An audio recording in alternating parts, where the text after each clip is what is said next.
នៅអំឡុងពេលដែលលោកអ៊ំទាំងពីរនាក់មានពុកជុំរួមទាំងអ៊ំច័ន្ទកំពុងតែយករបស់របរយកមកចងដាក់លើកង់ទូកខាងក្រោយនោះរំពេចភ្លាមនឹងស្រាប់តែមាននារីម្នាក់បើមើលពីចម្ងាយទៅអាយុរបស់គាត់ខ្ទង់40ជាងអីនឹងទេហើយការស្លៀកពាក់របស់គាត់គឺក៏ស្លៀកសំពត់បង្គោលក្រមាកំពុងតែធ្វើដំណើរយ៉ាងលឿនសម្ដៅមកផ្ទះបង្គន់ហើយចំពេលហ្នឹងបង្គន់ក៏ឈរក្បែរលោកអ៊ំទាំងពីរដែរដោយគាត់កំពុងតែយកខ្សែមកឲ្យលោកអ៊ំដើម្បីចងរបស់របរដាក់នៅទូកង់ខាងក្រោយពេលដែលគាត់ក៏លេចភ្នែកទៅក៏ប្រទះឃើញបងស្រីម្នាក់នឹងដែលមានឈ្មោះថាបងរីកំពុងតែធ្វើដំណើរយ៉ាងរហ័សរហួនសម្ដៅមកផ្ទះរបស់គាត់ហើយគាត់ឈរមើលឡើងភ្លឹកតែម្ដងគាត់គិតថាយីថ្ងៃនេះបងរីគាត់មានរឿងអីបានតែមកផ្ទះរបស់គាត់ទាំងព្រឹកបែបហ្នឹងលោកអ៊ំទាំងពីរបន្ទាប់ពីឮពាក្យសម្ដីបង្គន់និយាយបែបហ្នឹងអ៊ំច័ន្ទគាត់ក៏បានក្រោកឈរហើយមកសម្លឹងមើលតាមអ្វីដែលបង្គន់និយាយហ្នឹងពេលដែលសម្លឹងទៅក៏ឃើញស្ត្រីម្នាក់កំពុងតែធ្វើដំណើរមកមែនបន្ទាប់ពីគាត់ឃើញហើយអ៊ំច័ន្ទក៏មិនបាននិយាយអ្វីទៀតដែរគាត់ក៏បានអង្គុយចុះវិញចំណែកពុកជុំកំពុងតែអង្គុយអោនចងរបស់របរដាក់នៅទូកង់ខាងក្រោយហ្នឹងគាត់ក៏បាននិយាយថាក្មួយអើយមិនបាច់ឆ្ងល់អីទេកាលដែលគាត់មកហ្នឹងគឺមករកលោកអ៊ំទាំងពីរនាក់នឹងឯងដោយសារតែកូនគាត់នៅផ្ទះនោះគឺមានជំងឺបើតាមអ៊ំគិតទេមកទល់ពេលនេះគឺកំពុងតែត្រូវបានគេចាប់ចងទៀតផងគឺមិនហ៊ានស្រែកចំណងចេញនោះឡើយម្នាក់មើលគេបណ្ដាភ្នែកសោព្រាតបណ្ដា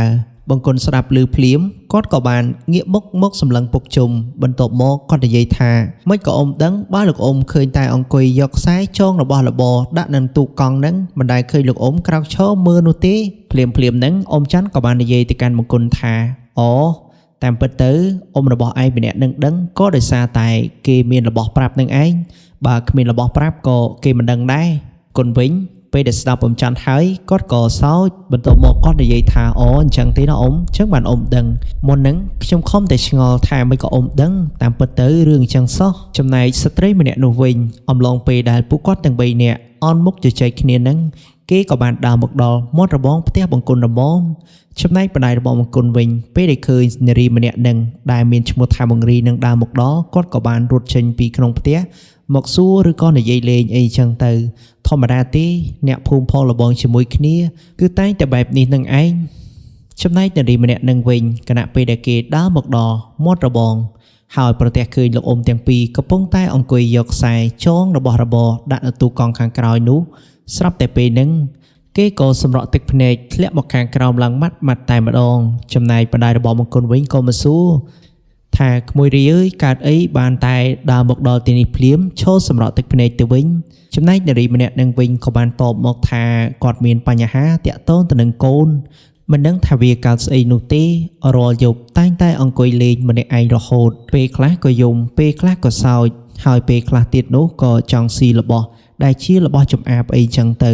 ជាពិសេសគឺប្រភេទសាច់បណ្ដាយបង្គន់ស្ដាប់បងរីនិយាយហើយគាត់ក៏ធ្វើទឹកមុខរបៀបឆ្ងល់ក៏បានតបទៅកាន់បងរីនោះថារឿងនេះគឺវាមិនធម្មតាពិតមែនអញចាស់ចំណាស់នេះទៅហើយគឺមិនដែលជួបរឿងរ៉ាវប្លែកៗដូចដែលបាននិយាយប្រាប់អញនឹងទេបន្ទាប់ពីនិយាយចប់បែបហ្នឹងម្ដាយបង្គន់ក៏បានសួរទៅកាន់បងរីនោះថានិយាយចឹងហើយមកទីនេះមកមានតែអីដែរ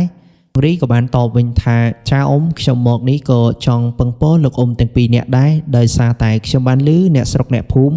កាលពីព្រឹកមិញនោះគេទៅប្រាប់ខ្ញុំថានៅទីនេះមានលោកអ៊ំទាំងពីរនាក់ដែលបានស្នាក់នៅផ្ទះរបស់អ៊ំហើយជួយបង្ក្រាបចោលប្លន់ហើយចោលហ្នឹងគេចេះវិជារបៀនផ្លូវក្នុងទៀតផងហើយគាត់អាចបង្ក្រាបបានជាមួយនឹងលោកអ៊ំមេភូមិដូចនេះខ្ញុំគិតថាចង់មកពឹងពោះគាត់ទាំងពីរនាក់ឲ្យទៅមើលកូនរបស់ខ្ញុំនឹងឯងណាអ៊ំបន្ទាប់ពីម្ដាយរបស់បង្គន់ស្ដាប់ហើយគាត់ក៏បានតបទៅវិញអូរឿងអញ្ចឹងទេអីអញ្ចឹងមិនអីទេទៅសាពះរកគាត់តែម្ដងទៅតែបើតាមពាក្យដែលគាត់និយាយប្រាប់ខ្ញុំកាលពីព្រឹកមិញនោះគឺគាត់បញ្ញាប់បញ្ញាលធ្វើដំណើរបន្តទៅមុខខ្លាំងណាស់ដើម្បីទៅរកកូនរបស់គាត់ងាកមកកាន់បងរីវិញពេលដែលស្ដាប់អ៊ំស្រីហើយគាត់មិនបានគិតថាលោកអ៊ំទាំងពីរនាក់បញ្ញាប់បញ្ញាលបន្តដំណើរទៅមុខទៀតទេដោយសារតែអាណិតកូនខ្លាំងពេកគាត់ក៏បានដើរយ៉ាងលឿនសម្ដៅទៅរកលោកអ៊ំទាំងពីរនៅកន្លែងដែលគាត់កំពុងតែចងរបស់របរដាក់នៅទូកង់ខាងក្រោយហ្នឹងពេលដែលទៅដល់គាត់ក៏បានលើកដៃសំពះ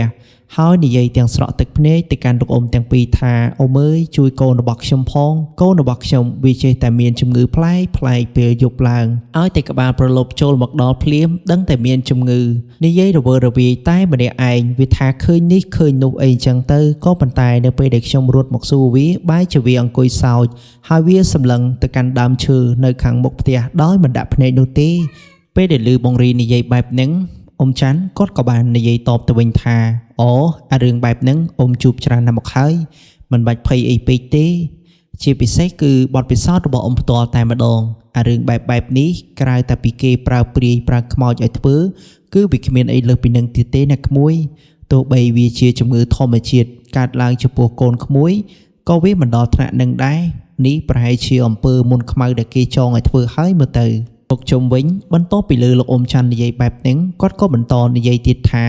មិនបាច់ភ័យពេកទេណាក្មួយពីព្រោះថាមុននឹងអ៊ំចេញដំណើរបន្តទៅទៀតក៏អ៊ំទៅជួយមើលសិនដែរថានឹងមានរឿងអីកើតឡើងឲ្យវាជាក់លាក់ចាំរឿងនេះដោះស្រាយចប់ចាំអ៊ំទាំងពីរបន្តដំណើរទៅមុខទៀតក៏មិនអីដែរណាក្មួយបងរីស្ដាប់ឮហើយគឺគាត់មានការក្តុកក្តួលនិងរំភើបជាខ្លាំងអំឡុងពេលដែលគាត់មានទុក្ខលំបាកហើយលោកអ៊ំទាំងពីរនាក់មិនបោះបង់គាត់ចោលថែមទាំងជួយឲ្យចុកចុងចាប់ដើមនោះគឺគាត់មើលទៅហាក់បីដូចជាសប្បាយរីករាយខ្លាំងមែនទែនគាត់ក៏បានលើកដៃសំពះទាំងទឹកមុខញញឹមញញែមរួមជាមួយនឹងក្តីទុក្ខសោកលាយឡំជាមួយនឹងគ្នារួចគេក៏ពោលពាក្យនិយាយថាខ្ញុំអរគុណលោកអ៊ំទាំងពីរនាក់ហើយឥឡូវក៏សូមរំខានលោកអ៊ំទាំងពីរអញ្ជើញទៅឥឡូវនេះទៅណាមួយកូនរបស់ខ្ញុំមិនដឹងថាគ្នាយ៉ាងម៉េចយ៉ាងម៉ាហើយទេអំឡុងពេលដែលខ្ញុំមកទីនេះបន្ទាប់ពីឮបងរីនិយាយបែបហ្នឹងពុកជុំក៏បានប្រាប់ទៅវិញថាអូមិនអីទេក្មួយអញ្ជើញទៅមុនទៅបើផ្ទះក្មួយនៅចិត្តនេះដែរហ្នឹងហើយមិនអីទេអ៊ំនឹងរៀបចំរបស់របរនិងសម្ភារៈមួយចំនួនទៅតាមក្មួយពីក្រោយណាមួយក្មួយគុណក៏អ្នករស់នៅភូមិផងលបងជាមួយគ្នាដែរអ៊ំមិនបង្វេងផ្ទះទេអញ្ជើញទៅមុនអ៊ំទៅបើបារម្ភចំណែកបងរីវិញបន្ទាប់ពីឮពុកជុំនិយាយបែបហ្នឹងគាត់ក៏បានជម្រាបលាជាលើកទី2បន្ទាប់មកគាត់ក៏បានដើរយ៉ាងលឿនប្រញាប់ប្រញាល់ត្រឡប់ទៅផ្ទះរបស់គាត់វិញពុកជុំនិងលោកអ៊ំច័ន្ទបន្ទាប់ពីបងរីគាត់ដើរត្រឡប់ទៅផ្ទះវិញពួកគាត់ទាំងពីរនាក់ក៏បានបកកង់យកទៅទុកនៅក្រោមផ្ទះរបស់បង្គន់រួចលោកអ៊ំទាំងពីរក៏បានទាញថង់យាមរបស់គាត់យកមកស្ពាយហើយប្រាប់ទៅកាន់បង្គន់ឲ្យជូនគាត់ធ្វើដំណើរទៅផ្ទះបងរីលុះប្រហែលជា 4-5 នាទីក្រោយមកពួកគាត់ទាំង3នាក់ក៏បានបន្តធ្វើដំណើរជារឿយៗពេលដែលគាត់មកដល់ពាក់កណ្ដាលផ្លូវជិតដល់ផ្ទះរបស់បងរីហើយពុកជុំគាត់ក៏ដើរបណ្ដា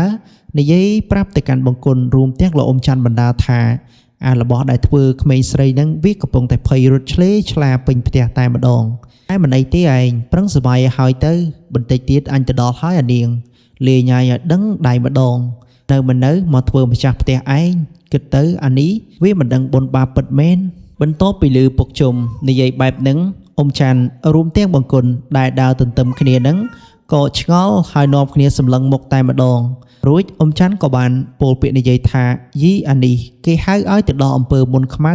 ដើរមិនទាន់ដល់ផ្ទះអ្នកជំងឺផងបែរជាអ្នកត្រូវទៅដោះនឹងវាបែកបាត់ទៅហើយមើលទៅខ្មោចព្រាយធ្វើឲ្យពិតមែនណាជុំពេលហ្នឹងពុកជុំក៏បាននិយាយថាណែកុំចេះតែថាយអញបើមិនច្បាស់លាស់ទេនៅឲ្យស្ងៀមវើយពីព្រោះមុននឹងអញនិយាយអញសិតតែមានសក្ខីភាពនិងផុសតាងពេលដែលអញធ្វើដំណើរទៅដល់ផ្ទះអ្នកជំងឺឯងនឹងដឹងហើយលបាក់ប្រហែលជា 4-5 នាទីក្រោយមកលោកអ៊ំទាំងពីរនាក់រួមទាំងបង្គន់ក៏ធ្វើដំណើរមកដល់ផ្ទះបងរីនឹងឯងពេលដែលមកដល់ក៏ប្រទះឃើញថាឆ្កែរបស់បងរីគឺមិនហ៊ាននៅក្នុងផ្ទះទៀតទេគឺវាបានឈរក្រៅរបងងាកមកព្រុសចូលទៅក្នុងផ្ទះក៏ប៉ុន្តែវាមិនមែនព្រុសខ្លាំងអីជាប់គ្នារហូតទេគឺវាព្រុសជាម្ដងម្កាលពេលដែលប្រទះឃើញបែបហ្នឹងអ៊ំច័ន្ទគាត់ក៏បាននិយាយទៅកាន់ពុកជុំថាមុនហ្នឹងឯងនិយាយត្រូវមែនតាមើលទៅប្រហែលជាឆ្កែមួយក្បាលនេះវាមើលឃើញរឿងរ៉ាវដែលនៅក្នុងផ្ទះឬក៏របស់ដែលធ្វើក្មេងស្រីហ្នឹងបានតែវាមិនហ៊ានចូលនឹងឯងហើយបើតាមមើលរិទ្ធអំណាចរបស់វាគឺវាធំវើយមិនអន់នោះទេបានតែឆ្កែវាខ្លាចភ័យដល់ថ្នាក់រត់ចេញក្រៅរបងបែបហ្នឹងហើយបើតាមអញស្មានមិនដឹងថាឆ្កែនេះវាដាច់បាយដាច់ទឹកប៉ុន្មានថ្ងៃទេស្អាតតែវាមិនហ៊ានចូលទៅក្នុងផ្ទះនឹងឯងបន្ទាប់ពីស្ដាប់លោកអ៊ំច័ន្ទនិយាយហើយពុកជុំរួមទាំងបង្គន់ចោលកន្ទុយភ្នែកសម្លឹងមើលទៅបរិវេណជុំវិញផ្ទះហ្នឹងរួចពុកជុំក៏បានសម្លឹងមកឆ្កែហ្នឹងសារជាថ្មីម្ដងទៀតពីព្រោះថាដំណើររបស់ពួកគាត់ពេលដែលមកដល់ភ្លាមហាក់បីដូចជាឆ្កែហ្នឹងវាកំពុងតែផ្ដល់សញ្ញាថានៅក្នុងផ្ទះពិតជាមានខ្មោចព្រាយបិសាចពិតមែនបានតែវាមិនហ៊ានចូលនឹងឯង បន្ទាប់ពីសម្លឹងឆ្កែនឹងចប់សពគ្រប់ហើយពុកជុំរួមទាំងអ៊ំច័ន្ទនិងសុភ័ក្រក៏បានដើរចូលទៅក្នុងរបងផ្ទះចំណែកបងរីដែលជាម្ចាស់ផ្ទះហើយក៏ត្រូវជាម្ដាយក្មេងស្រីនឹងគាត់ក៏បានទៅដាំទឹកក្តៅរួមទាំងរៀបចំបាយទឹកឲ្យលោកអ៊ំទាំងពីរនិងសុភ័ក្រពិសាតែត្បិតអីពេលហ្នឹងពុកជុំគាត់ក៏បានប្រាប់ទៅកាន់បងរីថាក្មួយអើយអ៊ំមិនតន់ហូបអីទេចាំរួចការងារទើបអ៊ំហូបចំណែកបងរីវិញគណៈពេលដែលគាត់ស្ដាប់ពុកជុំនិយាយហើយគាត់ក៏បាននិយាយតបមកវិញថាចាអ៊ំមិនអីទេខ្ញុំក៏មិនបង្ខំអ៊ំដែរតាមស្រួលទៅអ៊ំក្រឡេកមកមើលកូនរបស់បងរីវិញគណៈពេលដែលលោកឪជុំរួមទាំងអ៊ំច័ន្ទនិងសុភ័ក្រចូលទៅដល់ក្នុងផ្ទះរបស់គេភ្លាមនោះមើលទៅគេហាក់បីដូចជាចេះដឹងខ្លាំងណាស់គឺមិនបាននិយាយម្ដងខុសម្ដងត្រូវអីនោះទេលក្ខណៈថាគេត្រឡប់មកសភាពដើមវិញដោយពុកជុំនិយាយថាឲ្យតែគាត់ទៅដល់ព្រាយខ្មោចទាំងឡាយដែលនៅក្នុងខ្លួនក្មេងស្រីនឹងប្រកាសជាភ័យរត់ចែកជើងគ្នាចាក់ជាមិនខាននោះឡើយហើយរឿងហ្នឹងគឺវាពិតមែនបងប្អូនគណៈពេលដែលលោកឪជុំរួមទាំងអ៊ំច័ន្ទនិងសុភ័ក្រមកដល់កូនរបស់បងរីនឹងក៏ត្រឡប់មកសភាពដើមវិញគេមិនបាននិយាយរវើរវាយដោយដែលបងរីនិយាយរៀបរាប់ប្រាប់ពុកជុំនិងអ៊ំច័ន្ទទៀតទេតាមមើលទៅខ្មោចព្រាយបិសាចដែលវាធ្វើកូនរបស់បងរីនឹងគណៈពេលដែលមានវត្តមានលោកអ៊ំទាំងពីរចូលមកដល់ផ្ទះរបស់គេភ្លាមបណ្ដាលឲ្យខ្មោចនឹងវាភ័យរត់បាត់ជើងសព្រាតតែម្ដងទើបវាមិនហ៊ានមកបៀតបៀនម្ចាស់សម្បកតទៅទៀតតែអ្វីត្បិតថាវាបែបនេះក៏ប៉ុន្តែពុកជុំគាត់មិនទាន់បានផ្ដាច់ចំណងសិលឬក៏បិទផ្លូវដែលវាតែងតែចេញចូលនិងគ្រប់គ្រងលើសម្បករូបកាយរបស់កូនស្រីបង្រីដែរហើយប្រសិនបើគាត់មិនបានធ្វើកិច្ចឲ្យបានត្រឹមត្រូវនិងចងសីមាការពារនោះខ្មោចព្រាយបិសាចនោះវានឹងត្រឡប់មកធ្វើបាបដល់សម្បកកាយដើមវិញរួមទាំងម្ដាយរបស់គេផងដែរហើយខ្មោចព្រាយនេះភាពសោតកាលណាតែវាធ្លាប់ធ្វើបាបដល់រូបសម្បកនគរកាយនឹងបានវាច្បាស់ណាស់វានឹងត្រឡប់មកវិញសាជាថ្មីម្ដងទៀតដូចនេះពុកជុំគាត់មិនបង្អង់យូរនោះទេខ្លាចថាវាកាន់តែធ្ងន់ទៅគាត់ក៏បានលូកដៃចូលទៅក្នុងថង់យាមរួចក៏ទាញនៅអំបោះសីមាពណ៌សមួយខ្សែយកមកចងលើដៃក្មេងស្រីកូនរបស់បងរីនឹងឯងការពារបែកคล้ายទៅជាចម្បូព្រាយអីចឹងទៅដូចនេះពុកជុំគាត់ក៏បានចងសីមារួចក៏ចាប់ផ្ដើមសូត្រមន្តគាថាបណ្ដេញពឹសព្រាយដែលនៅក្នុងខ្លួនបើមិនធ្វើដូចនោះទេក្មេងស្រីនឹងពីមួយថ្ងៃទៅមួយថ្ងៃគឺកាន់តែធ្ងន់ឡើងពេលដែលទុកយូរទៅខ្លាចថាមនុស្សមិនចំមនុស្សខ្មោចមិនចំខ្មោចព្រាយមិនចំព្រាយដូចនេះពុកជុំក៏បានសូត្រនៅមន្តគាថាមហាក្រុងឆេះដើម្បីដុតបំផ្លាញពឹសព្រាយទាំងឡាយដែលនៅក្នុងសម្បកនគរកាយគេបន្ទាប់មកឪជុំគាត់ក៏បានដួសទឹកមួយផ្តិលមកស្រោចពីលើក្បាលដេញទៅចុងជើងរហូតទាល់តែពឹសព្រាយបានចេញពីក្នុងខ្លួនរបស់ក្មេងស្រីនឹងអស់បន្ទាប់ពីធ្វើកិច្ចបែបនឹងរួចពុកជុំគាត់ក៏បានលូកដៃចូលទៅក្នុងថង់យាមជាលើកទី2ដើម្បីយកថ្នាំយកមកឲ្យបងរីដែលជាម្ដាយនឹងយកទៅដាំហើយឲ្យកូនផឹកដើម្បីបញ្ចុះពឹសព្រាយដែលវាជ្រាបចូលតាមសាច់តាមឈាមតាមស្បែកតាមរោមអីនោះឲ្យវាចេញមកខាងក្រៅអស់មិនដូចនោះទេខ្លាចថាវាជាមិនដាច់កាលណាតែជាមិនដាច់វាបណ្ដាលคล้ายទៅជាចម្បូព្រាយដល់កាយសាហាវហើយមិនអាចព្យាបាលបានទៀតផងចំណែកឲ្យជុំវិញបន្ទាប់ពីគាត់បានណែនាំប្រាប់ទៅកាន់ម្ដាយរបស់គេម្នាក់នឹងរួចហើយគាត់ក៏បានក៏លេចទៅនិយាយជាមួយអ៊ំច័ន្ទថាអាចារ្យអើយតាំងពីចូលមកដល់ទីនេះអញមើលទៅឯងដូចជាមិននិយាយស្ដីអ្វីសោះហើយកំពុងតែគិតអីហ្នឹងអ៊ំច័ន្ទវិញបន្ទាប់ពីឮពុកជុំសួរគាត់ហើយគាត់ក៏បានងើបមកឡើងកាលពីដំបូងនោះគឺគាត់បានឆ្ងោកមកចុះរួចគាត់ពោលពាក្យតបមកកាន់ពុកជុំវិញថាអូអញគ្មានគិតអីទេគ្រាន់តែសិញ្ចឹកសិញ្ជឹងមិនមាត់មិនកតែប៉ុណ្្នឹងឯងគ្មានអីលើសនឹងឡើយក៏ប៉ុន្តែពុកជុំវិញគាត់អាចមើលពីជំរឿចិត្តរបស់អ៊ំច័ន្ទដឹងដោយសារតែអំឡុងពេលដែលពុកជុំជួយសង្គ្រោះក្មេងស្រីដែលជាកូនរបស់បងរីនឹងប្រហែលជាអ៊ំច័ន្ទឃើញទស្សនភាពទាំងអស់ហ្នឹងស្រណោះដល់កូនរបស់គាត់ត្រូវបានបិសាចគ្របដណ្ដប់ទូទាំងរាងកាយដូចនេះប្រហែលជាគាត់អាណិតស្រណោះទៅដល់កូនធ្លាប់តែជួបមុខនិងនិយាយប្រឡែងគ្នាទៅវិញទៅមកជាធម្មតាទេទាំងខ្ញុំទាំងបងប្អូនពេលដែលមានកូនទៅក្នុងនាមជាឪពុកម្ដាយគឺទឹកចិត្តមិនខុសពីអ៊ំច័ន្ទប៉ុន្មានឡើយពិតណាស់ពេលដែលកូនមានបញ្ហាម្ដងក្នុងទ្រូងតឹងសឹងតែធ្លាយបាយទៅហើយពុកជុំវិញគណៈពេលដែលឃើញអ៊ំច័ន្ទមានការផ្លាស់ប្ដូរទឹកមុខនោះនិយាយផ្សេងចិត្តផ្សេងគាត់ក៏មិនបន្តនិយាយអ្វីច្រើនហើយសួរនាំអីទៀតដែរតែបែរជាគាត់និយាយលើកទឹកចិត្តអ៊ំច័ន្ទទៅវិញដោយគាត់ពោលពាក្យថា អញដឹងហើយថៃពិបាកចិត្តរឿងកូនក៏ប៉ុន្តែរឿងអ្វីក៏ដោយវាមានកម្មផលបច្ច័យរបស់វារឿងរ៉ាវនៅក្នុងឆាកជីវិតរបស់មនុស្សម្នាក់វាតែងតែជួបផ្សេងគ្នាមានតែការកាត់ចិត្តហើយព្រមទទួលយកការពិតទេជួបរឿងណាដោះរឿងនឹងទៅប្រសិនបើបង្ខំចិត្តពេកអាចនឹងធ្វើឲ្យយើងកាន់តែក្រំគ្រាឡើងហើយកាន់តែពិបាកមួយកម្រិតទៅមួយកម្រិតចុងក្រោយអាចនឹងកើតជំងឺផ្លូវចិត្តទៀតផងគេថាជំងឺអ្វីវាងាយនឹងព្យាបាលក៏ប៉ុន្តែមនុស្សដែលកើតជំងឺផ្លូវចិត្តនេះគឺមិនងាយទេហើយបើអញមើលទៅឯសភាពពេលនេះវិញក៏មិនខុសពីមនុស្សម្នាក់ដែលកើតជំងឺបែបនេះដែរហើយឯងមិនបាច់ភ័យទេអាចារ្យបើសិនជាកូនរបស់ឯងនៅមានបុណ្យមែនប្រកាសណាស់កសលផលបុណ្យដែលគេបានសាងពីអតីតជាតិក្តីក្នុងជាតិនេះក្តីនឹងតាមជួយថែរក្សាគេឲ្យឆ្លងផុតគ្រោះកាចទាំងឡាយទាំងពួងដែលកើតឡើងចំពោះគេនេះអ៊ំច័ន្ទបន្ទាប់ពីស្ដាប់សម្ដីពុកជុំរួចគាត់ក៏ដកដង្ហើមធំបន្ទាប់មកគាត់ក៏ងើបមុខឡើងសារជាថ្មីហើយញញឹមដាក់ពុកជុំចំណែកពុកជុំគាត់ក៏បាននិយាយបន្តទៀតថាអញ្ចឹងបានវាត្រឹមត្រូវម៉ោះបានតែជ្រុលតែមកហើយមកជួយការងារអញបន្តិចទៅដើរសង្កេតមើលបរិវេណជុំវិញផ្ទះនេះថានឹងមានអ្វីកើតឡើងបន្តទៀតក្រែងលោយើងមើលមិនគ្រប់ជ្រុងជ្រោយខ្លាចថាពេលត្រឡប់ទៅវិញវាបង្កគ្រោះថ្នាក់នឹងរឿងរ៉ាវមិនចេះចប់មិនចេះហើយដល់ក្មួយម្ចាស់ផ្ទះអ៊ំច័ន្ទពេលដែលឮដូចនេះគាត់មិនបានគិតអ្វីបន្តទៀតនោះទេក៏រក្សាចិត្តឲ្យស្ងប់ហើយដើរទៅតាមពុកជុំចំណែកពុកជុំគណៈពេលហ្នឹងគាត់ក៏បាននាំអ៊ំច័ន្ទដើរទៅខាងត្បូងផ្ទះមើលដើមស្វាយមួយយ៉ាងធំនៅក្នុងភូមិបករបស់បងរីនឹងឯងពេលដែលដើរទៅដល់ដើមស្វាយហ្នឹង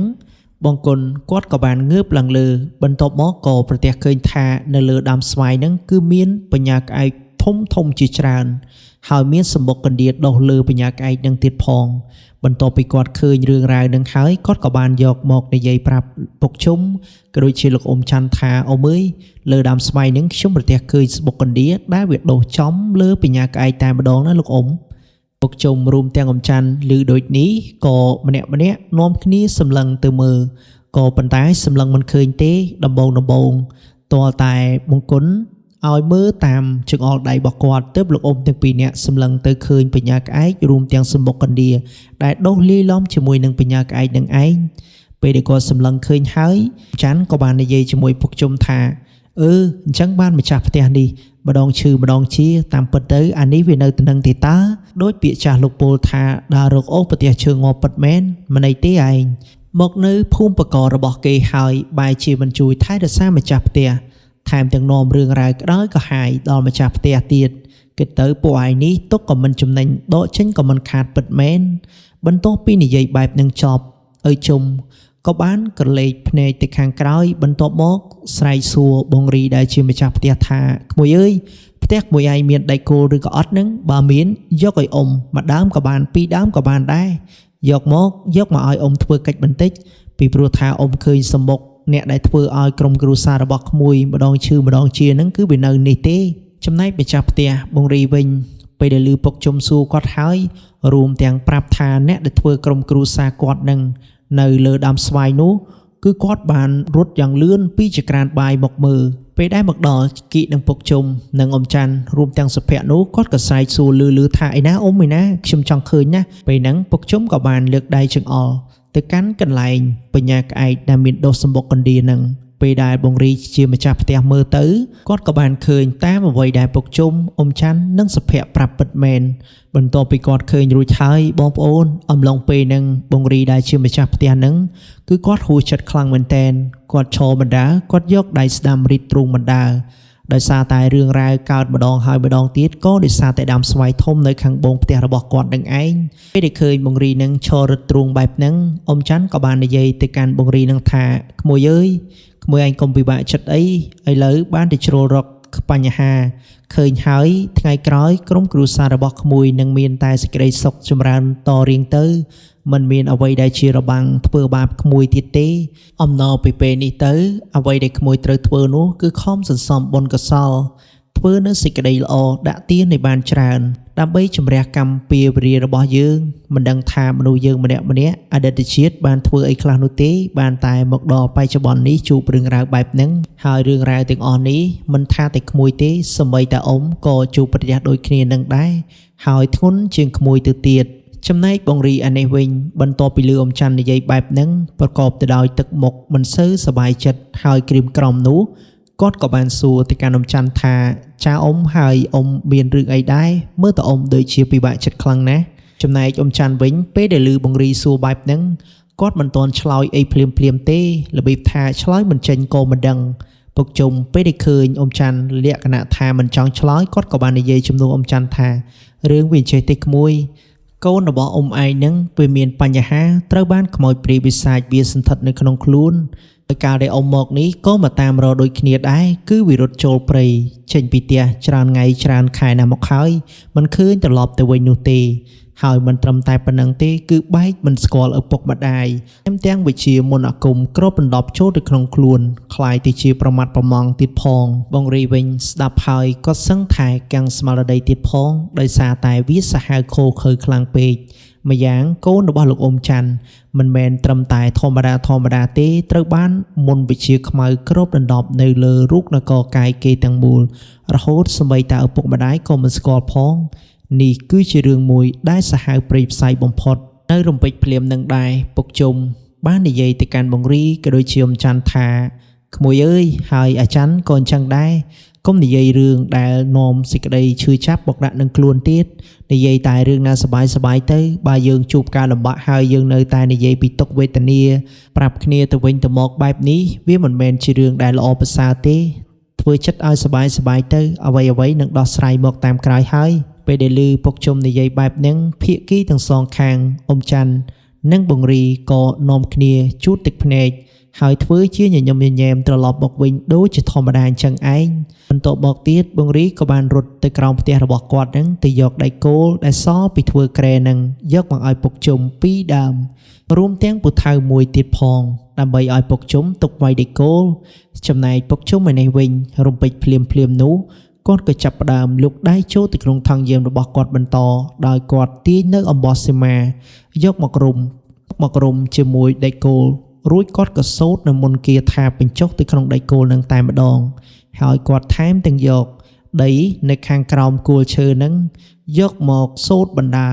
លាបទៅលើខ្សែសីមាដែលរុំដៃគោលនឹងបណ្ដារួចពុកជុំក៏ពោលពាក្យនិយាយថាសូមប្រម៉ែធរណីជួយដឹងជួយលឺតារាបណាខ្ញុំសូត្រមន្តគាថាហើយសូមឲ្យមន្តគាថានៃខ្ញុំសូត្រនេះคล้ายជាមន្តទឹកអាចកម្ចាត់ពពួកខ្មោចព្រាយបិសាចទាំងឡាយទាំងពងហើយប្រម៉ែធរណីសូមជួយយាមជួយដឹងជួយលឺនិងធ្វើជាសាក្សីដើម្បីកម្ចាត់ខ្មោចព្រាយមាទាំងឡាយកុំឲ្យបៀតបៀនដល់ម្ចាស់ផ្ទះនេះបន្តទៀតសូមប្រម៉ែជួយបណ្ដេញវិញ្ញាណខ្មៅទាំងអស់នោះឲ្យចេញពីទីនេះតរៀងទៅតពីគាត់ពោលពាក្យបែបនឹងរួចហើយគាត់ក៏បញ្ចូលមហាអដ្ឋានផ្សេងរួមទាំងមហាអដ្ឋានក្រុងឆេះ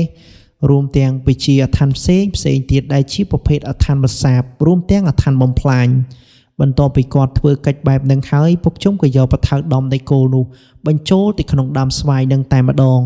ហើយគណៈពេលដែលគាត់ដំដើមឈើចូលទៅក្នុងដើមស្វាយនោះចាប់ផ្ដើមមានក្លិនសាយភាយចេញមកខាងក្រៅដូចជាក្លិនសាកសពនិងក្លិនឆ្អាបឈាមឲ្យឈួលឆាបពេញនឹងច្រមុះតែម្ដងដល់ថ្នាក់ម្ចាស់ផ្ទះបងរីផ្ទាល់ទ្រាំមិនបាននឹងក្លិននឹងទេក៏រត់ចេញយ៉ាងលឿនហើយទៅក្អួតនៅខាងជើងផ្ទះរបស់គាត់ចំណែកពុកជុំរួមទាំងអ៊ំច័ន្ទនិងសុភ័ក្រឯនេះវិញក៏នាំគ្នាខ្ទប់ច្រមុះឲ្យព្រាតតែម្ដងបន្ទាប់ពីពុកជុំបានធ្វើកិច្ចនឹងរួចរួមទាំងបន្សាបនៅពពួកវិញ្ញាណខ្មៅចប់សពគ្រប់ហើយនោះគាត់ក៏បានដើរចូលមកក្នុងផ្ទះរបស់បងរីបន្តរួចគាត់ចេះតែក្រឡេកមើលតាមជើងតសរួមទាំង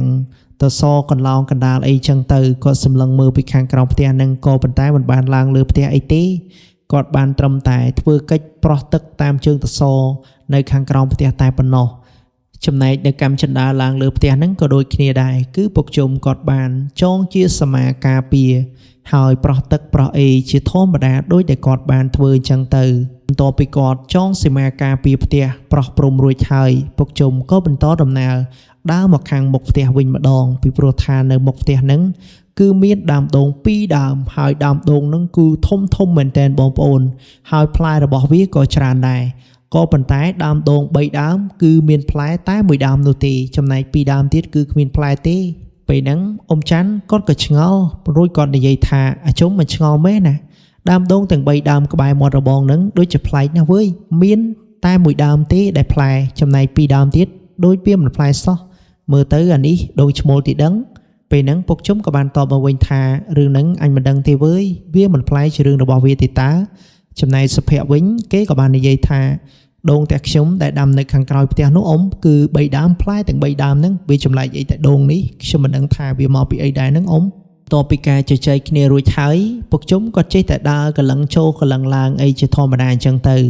ចំណែកឆ្កែរបស់ម្ចាស់ផ្ទះដែលធ្លាប់តែរត់ចេញក្រៅរបងគណៈពេលហ្នឹងវាក៏បានដើរត្រឡប់ចូលមកក្នុងផ្ទះវិញដូចដើមគឺមិនដូចកាលពីមុនដែលលោកអ៊ំទាំងពីរនាក់មិនទាន់មានវត្តមានមកដល់ទីនេះទេងាកមកកាន់លោកអ៊ំទាំងពីរនាក់វិញបន្ទាប់ពីពួកគាត់ដើរកលឹងដើមដូងពី3ជុំរួចហើយពុកជុំក៏បានយកដីដែលនៅខាងក្រោមដើមដូងហ្នឹងយកមួយក្តាប់ហើយយកមកសូត្រមន្តគាថាបន្ទាប់មកគាត់យកទៅលាបនៅលើដើមដូងទាំង3ដើមហ្នឹងបន្ទាប់ពីលាបហើយនោះគាត់ចេះតែសង្កេតមើលដើមដូងនោះគឺមិនព្រិចភ្នែកនោះទេរបៀបថាមើលយកចិត្តទុកដាក់មែនតែនបន្ទាប់ពីមើលចប់គាត់ក៏បិទភ្នែកមួយសន្ទុះប្រហែលជា1នាទីអីចឹងទៅចំណែកចំច័ន្ទវិញគាត់មិនហ៊ានថាមិនឲ្យពុកជុំទេដោយសារតែគាត់ដឹងថាប្រហែលជាពុកជុំអធិដ្ឋានចិត្តហើយមើលទៅលើដើមដូងទាំង3ដើមនេះខ្លាចថាវាមានអ្វីមួយយ៉ាងនៅក្នុងហ្នឹងបន្ទាប់ពីគាត់បើកភ្នែកវិញពុកជុំក៏បាននិយាយទៅកាន់អ៊ំច័ន្ទរួមទាំងសុភ័ក្រថាអូវាគ្មានអីទេវាជារឿងច្បាប់ធម្មជាតិរបស់វាទេតាវាមិនបានកាត់អីឡើយហើយអញក៏បានចងសមាការពីអីដែរវាមិនមានរឿងអីនោះទេតែប៉ុណ្នេះគ្មានអ្វីអាចបបៀតបៀនម្ចាស់ផ្ទះនេះបានទៀតទេពេចភ្លាមហ្នឹងបន្ទាប់ពីពួកគាត់ជជែកគ្នារួចរាល់ហើយនោះពុកជុំក៏បានដើរត្រឡប់ចូលទៅក្នុងផ្ទះវិញពេលដែលទៅដល់គាត់ក៏និយាយទៅកាន់បងរីដែលជាម្ចាស់ផ្ទះថាក្មួយអើយឥឡូវដូចជារឿងថ្ងៃបន្តិចហើយអ៊ំគិតថានឹងលាត្រឡប់ទៅវិញប៉ុន្តែបងរីវិញគណៈពេលហ្នឹងបន្ទាប់ពីឮពុកជុំរួមទាំងអ៊ំច័ន្ទនិងសុភ័ក្រដែលជាអ្នកភូមិផងលបងជាមួយហ្នឹងរត្រឡប់ទៅវិញគាត់ក៏បាននិយាយឲ្យខាត់ឲ្យនៅហូបបាយសិនពីព្រោះថាចិត្តដល់ថ្ងៃត្រង់ទៅហើយណែលោកអ៊ំទាំងពីរនាក់រួមទាំងសុភ័ក្រវិញហេតុថាបងរីគាត់ខំចំណាយពេលវេលានិងកម្លាំងកាយចិត្តត្រៀមចំបាយម្ហូបឲ្យពួកគាត់ហូបពិសាហើយក៏មិនបានបដិសេធអីដែរពួកគាត់ក៏បានឡើងអង្គុយលើគ្រែហើយអង្គុយហូបបាយអីជាធម្មតាអញ្ចឹងទៅចំណែកកូនរបស់បងរីវិញពេលហ្នឹងគឺគេមានការត្រេកអរហើយសប្បាយចិត្តមែនទែនដែលពុកជុំជួយសង្គ្រោះគេក៏បានមកលើកជង្គង់ថ្វាយបង្គំពុកជុំរហូតទៅ3ដងតតែពុកជុំប្រាប់គេថាចៅអើយចៅឯងជេរហើយក្រោកឡើងមកមិនអីទេហើយមុនហ្នឹងភ្លេចប្រាប់បងប្អូនអំឡុងពេលដែលពុកជុំដោះអំពើឬក៏មុនខ្មៅដែលខ្មោចព្រាយធ្វើមកកាន់រូបគេនោះបន្ទាប់ពីដោះរួចគឺគេបានស្លាប់ហើយដេកស្ដុកស្ដឹងហើយពេលហ្នឹងក៏ពុកជុំប្រាប់ម្ដាយរបស់គេហ្នឹងឲ្យដាក់គេឲ្យដេកបន្ទាប់ពីគេភ្ញាក់ឡើងគេក៏លេចឃើញពុកជុំក៏ស្ទុះបញ្ញាបញ្ញាលមករកពុកជុំហើយលិតជង្គង់ថ្វាយបង្គំតែម្ដងតែពេលហ្នឹងពុកជុំក៏បានឲ្យគេក្រោកឡើងបន្ទាប់ពីគេក្រោកឡើងរួចហើយគេស្រក់ទឹកភ្នែកហើយអោបម្ដាយរបស់គេតែម្ដងហើយម្ដាយរបស់គេវិញក៏និយាយលួងលោមថាកុំពិបាកចិត្តអីកូនរួចផុតពីគ្រោះថ្នាក់និងរឿងរ៉ាវអបលៈទាំងឡាយទាំងពុងនេះហើយចាប់ពីពេលនេះទៅកូននឹងក្លាយជាមនុស្សម្នាក់ដូចគេដូចឯងហើយណាកូនមិនអីនោះទេហើយម៉ែក៏មានចំណែកខុសនៅក្នុងនឹងដែរឲ្យម៉ែសុំទោសកូនផងដែលមិនអាចមើលកូនឲ្យបានល្អនិងគ្រប់ជ្រុងជ្រោយហើយកូនស្រីរបស់គាត់វិញគណៈពេលដែលឮម្ដាយពោលពាក្យនិយាយទាំងអួលដើមកបែបហ្នឹងគឺគេស្រក់ទឹកភ្នែកមកម៉ាត់តែម្ដងហើយពុកជុំរួមទាំងកំច័ន្ទហ្នឹងក៏និយាយទៅកាន់ទាំងម្ដាយទាំងកូននឹងថាកុំពិបាកចិត្តអីណាក្មួយហើយចៅក៏ដូចគ្នាដែរឥឡូវលោកតាទាំងពីរនាក់បានជួយក្មួយឲ្យរួចផុតរឿងទាំងឡាយទាំងពុងដែលជារឿងអពមង្គលនឹងហើយចាប់ពីពេលនេះទៅខំសន្សំបុណ្យដើម្បីកុំឲ្យជីវិតរបស់យើងវាជួបបញ្ហាបែបនេះតទៅទៀតកូនស្រីបងរីវិញពេលហ្នឹងគេក៏បានតបមកកាន់ពុកជុំថាចាតាមិនអីទេខ្ញុំនឹងព្យាយាមរក្សានៅបុណ្យកុសលនិងអំពើល្អឲ្យបានច្រើនដើម្បីឲ្យខ្ញុំបាននៅសេចក្តីសុខហើយមិនមានរឿងរ៉ាវបែបនេះតរៀងទៅទៀតលោកអ៊ំទាំងពីរបន្ទាប់ពីស្ដាប់ពាក្យសម្ដីកូនរបស់បងរីនិយាយរួចហើយគាត់ក៏ញញឹមញញែមមែនទែនមើលទៅហាក់បីដូចជាសប្បាយចិត្តខ្លាំងណាស់ ចំណែកសុភ័ក្រក៏បាននិយាយថាមិនអីទេក្មួយឯងធ្វើតែសេចក្តីល្អទៅគ្មានអ្វីមកអាចប៉ះពាល់បានទេហើយរឿងរ៉ាវកន្លងមកដែលកើតឡើងចំពោះក្មួយឯងហ្នឹងក៏ដោយសារតែមកលៀងកម្មចាស់នឹងឯងចាប់ពីពេលនេះតទៅគឺលែងមានរឿងបែបនេះកើតឡើងទៀតហើយដោយសារតែលោកអ៊ំទាំងពីរនាក់នេះគឺជាអ្នកជួយក្មួយនឹងឯងហើយលោកអ៊ំទាំងពីរនាក់នេះហើយក៏ជួយជីវិតរបស់ពូដែរដោយសារតែអំឡុងពេលដែលពូទៅនេសាទហ្នឹងគុំតែបានគាត់បើមិនអីត្រូវបានកពើស៊ីបាត់ទៅហើយលោកអ៊ំទាំងពីរប្រៀបបានទៅជាទេវតាដែលជួយសង្គ្រោះមនុស្សលោកងាកមកកាន់អ៊ំច័ន្ទវិញនៅរំពេចភ្លាមហ្នឹងក៏បានសួរទៅកាន់បងរីដែលជាម្ចាស់ផ្ទះហ្នឹងថាក្មួយអ៊ំឆ្ងល់ខ្លាំងណាស់តាំងតែពីអ៊ំចូលមកដល់ទីនេះមកអ៊ំភ្លេចឲ្យឈឹងមិនបានសួរក្មួយទេហើយនៅផ្ទះរបស់ក្មួយហ្នឹងរាល់ថ្ងៃរស់នៅប៉ុន្មានអ្នកដែររីលឺហើយគាត់ក៏បានតបមកកាន់អ៊ំច័ន្ទថាចាអ៊ំរាល់ថ្ងៃខ្ញុំរស់នៅតែពីរនាក់កូននឹងឯងដោយសារតែឪរបស់វានឹងខូចតាំងតែពីគ្នានៅបាន 4-5 ខែមកម្លេះដោយសារតែជំងឺស្វិតដៃស្វិតជើងខ្ញុំក៏មិនដឹងថាធ្វើយ៉ាងណាដែរព្យាយាមរកពេទ្យយកមកព្យាបាលក៏ប៉ុន្តែនៅតែមិនជាចុងក្រោយមានតែបណ្ដោយទៅតាមកម្មផលបុណ្យវាសនាតែម្ដងបើយើងអស់លទ្ធភាពក្នុងការរកពេទ្យហើយនឹងណាអ៊ំពុកជុំវិញបន្ទាប់ពីស្ដាប់សម្ដីរបស់បងរីហើយគាត់ក៏បានដកដង្ហើមធំហើយគាត់និយាយថាក្មួយអើយជីវិតគឺវាបែបនេះឯងមិនថាក្មួយមិនថាអ៊ំជីវិតគឺវារមែងតែបែបនឹងឯងម្ដងជួបម្ដងព្រាត់វាជាច្បាប់ធម្មជាតិទៅហើយមុននឹងក្រោយគឺវាទៅផ្លូវទីមួយនឹងគឺគ្មាននរណាគេចផុតទេនៅអំឡុងពេលដែលលោកអ៊ំទាំងពីរនាក់រួមទាំងសុភ័ក្របានជជែកគ្នាចប់សពគ្រប់ហើយនោះពួកគាត់ក៏បានធ្វើដំណើរត្រឡប់មកផ្ទះរបស់សុភ័ក្រវិញបន្ទាប់ពីរំលងបាន 4-5 នាទីក្រោយមកគណៈពេលដែលលោកអ៊ំទាំងពីររួមទាំងសុភ័ក្រដើរតាមផ្លូវត្រឡប់មកផ្ទះវិញនោះស្រាប់តែបានជួបប្រទះបុរសម្នាក់គឺគេកំពុងតែជិះកង់មកពីខាងក្រោយខ្នងរបស់គាត់នឹងឯងនៅលើផ្លូវចូលភូមិនឹងពេលហ្នឹងអ៊ំច័ន្ទគាត់ក៏ឆ្ងល់ថាមិនក៏បុរសម្នាក់នឹងជិះកង់មកខាងក្រោយខ្នងរបស់គាត់បែរជាគ្មានសូរឬក៏សម្រាប់អ្វីបន្តិចសោះរបៀបថាស្ងាត់ឈឹងតែម្ដងចំណែកពុកជុំវិញគាត់ក៏មានចម្ងល់ក្នុងចិត្តដូចគ្នាដែរក៏ប៉ុន្តែគាត់មិនទាន់ហាស្ដីនិយាយអ្វីតតែសោះបានត្រឹមតែក្រឡេកកន្ទុយភ្នែកមើលទៅកាន់បុរសម្នាក់នឹងតែប៉ុណ្ណោះបន្ទាប់ពីគេបានជិះកង់ផុតលោកអ៊ំទាំងពីរនាក់ពេចភ្លាមនឹងអ៊ំច័ន្ទក៏បានសួរទៅកាន់សុភ័ក្រថាក្មួយសុភ័ក្រនិយាយចឹងក្មួយឯងស្គាល់បុរសម្នាក់មិញដែលជិះកង់ក្បែរយើងនឹងឬក៏អត់សុភ័ក្រស្ដាប់ហើយគេក៏ធ្វើទឹកមុខរបៀបឆ្ងល់បន្ទាប់មកគេក៏តបទៅកាន់លោកអ៊ំច័ន្ទថាអ៊ំបុរសមួយណាខ្ញុំមិនបានឃើញទេមុននឹងឃើញតែលោកអ៊ំទាំងពីរនាក់ដើរក្បែរខ្ញុំនឹងទេតាហើយនៅលើផ្លូវហ្នឹងក៏គ្មាននរណាជិះកង់អីដែរលោកអ៊ំព្រើលភ្នែកទីដឹងខ្ញុំស្ដាប់ហើយគាត់ក៏បានឈប់ដើរហើយគាត់ក៏សួរទៅកាន់សុភ័ក្រម្ដងទៀតថាក្មួយនិយាយលេងឬក៏និយាយមែនណាក្មួយ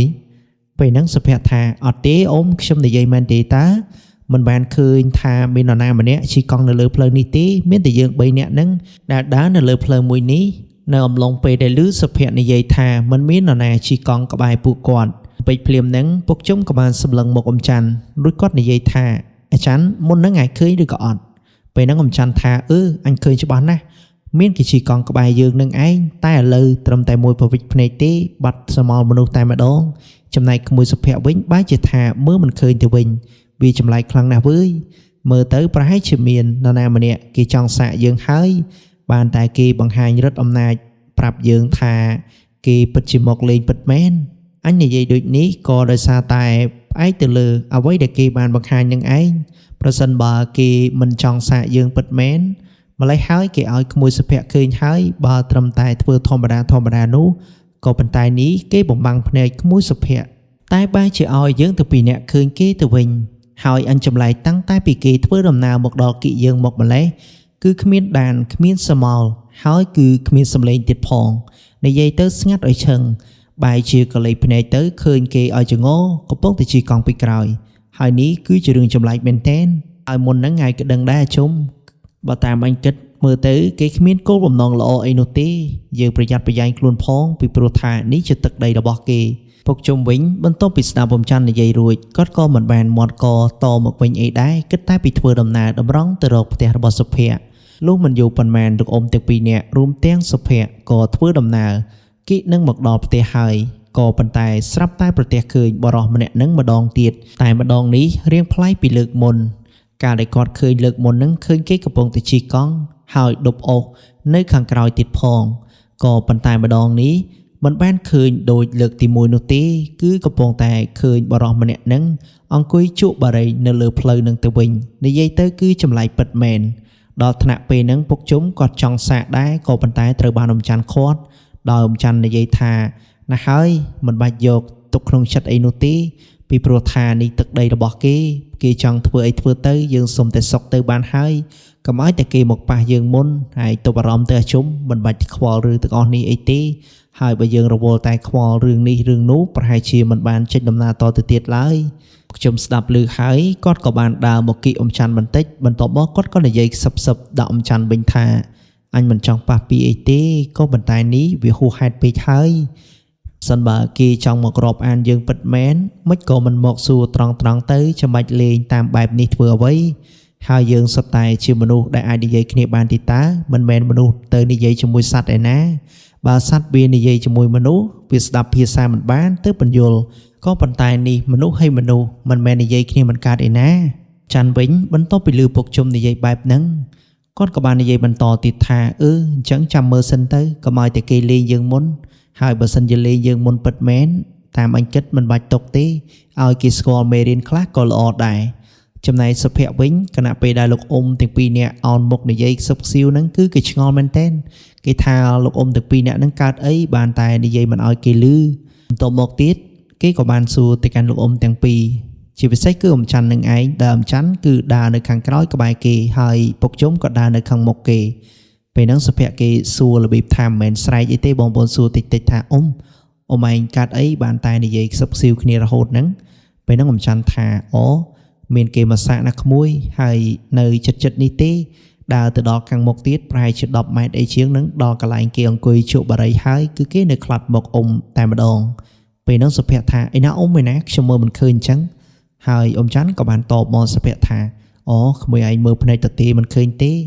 តើតែប្រើញៀនទៅមើលឃើញដោយសារនេះមិនមែនគេមករូបពិតឡើយគេមកលក្ខណៈថាបែបពិជា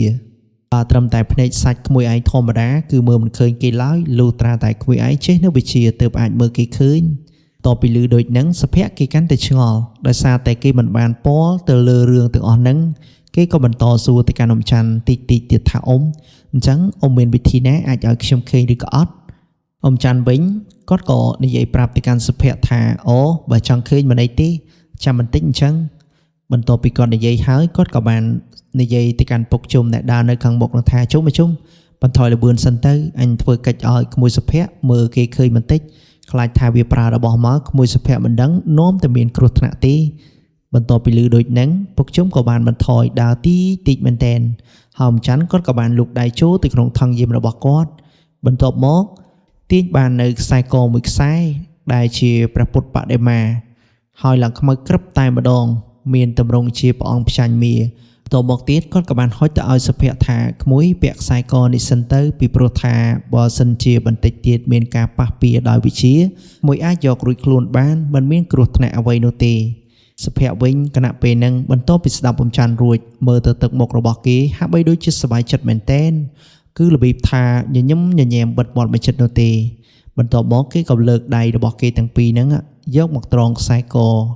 រីឯលោកអ៊ំច័ន្ទវិញក៏បានប្រោះព្រំហើយសូត្រមន្តគាថាផ្លុំដាក់ក្បាលសុភ័ក្រដើម្បីឲ្យឫទ្ធិដេជះនៃខ្សែកជួយឃុំក្រងសុភ័ក្រឲ្យរួចផុតពីរឿងរ៉ាវទាំងឡាយទាំងពងដែលជារឿងអពមង្គលបន្ទាប់មកអ៊ំច័ន្ទក៏បានប្រាប់ទៅកាន់សុភ័ក្រឲ្យសូត្រនៅមន្តគាថាម្យ៉ាងគឺជាមន្តគាថាសម្រាប់បើកប្រណេតញាណទី6ឬក៏ហៅម្យ៉ាងទៀតថាគាថាបើកប្រណេតទឹកដើម្បីឲ្យសុភ័ក្រអាចមើលឃើញអ្វីដែលគេមើលមិនឃើញពីមុនមកដោយមន្តគាថានឹងខ្លីនោះទេ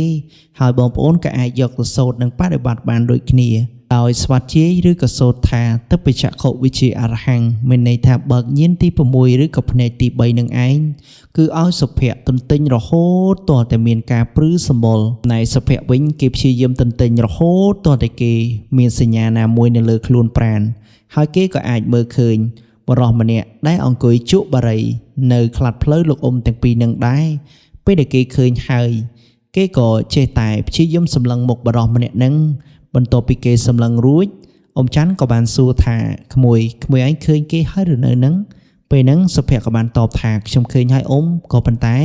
តាមដែលខ្ញុំមើលដូចជាមិនមែនអ្នកភូមិនៅទីនេះអីទេមិនដឹងថាគេមកពីណាឡើយអ៊ំច័ន្ទវិញគាត់ក៏បានបន្តមើលទៅកាន់បុរសម្នាក់ហ្នឹងដោយមិនហ៊ានងាកភ្នែកចេញសូម្បីតែបន្តិចទី1គាត់ការពារខ្លាចថាគេមានរឿងអ្វីមិនស្រួល